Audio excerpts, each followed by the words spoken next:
ကဲကြက်ဥဆယ်လုံးကိုစကားလေးကိုထည့်လိုက်ပါပြီခင်ဗျာဒါဘယ်လိုလုပ်မလဲဩမကြက်တစ်ကြက်ကလေးလိုချင်လို့ပေါ့နော်အပွားစီလေးနဲ့လောင်းနဲ့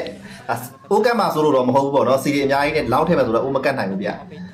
ဒါမကြက်တစ်ကြက်လေးလိုချင်လို့ပေါ့နော်โอเคဟုတ်ပြီဗျာဒါနဲ့မှတ်ထားတဲ့ကြက်ဥဆယ်လုံးပြီးရင်အိတ်ထဲကိုထည့်တော့မယ်ကြက်ဥဆယ်လုံးကိုဟုတ်ဘူးလို့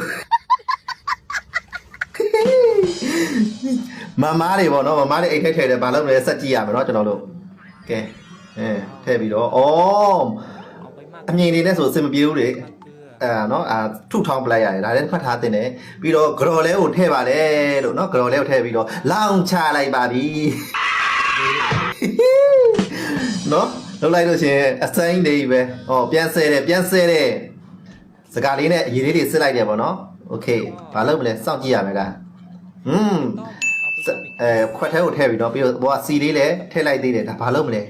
မမတုတ်ဖြစ်နိုင်ဘူးစီလေးထည့်တာဘာလုပ်မလဲကြက်သွန်အနီစီတက်တယ်ဗျာဟုတ်ပြီဗျာအဖြူ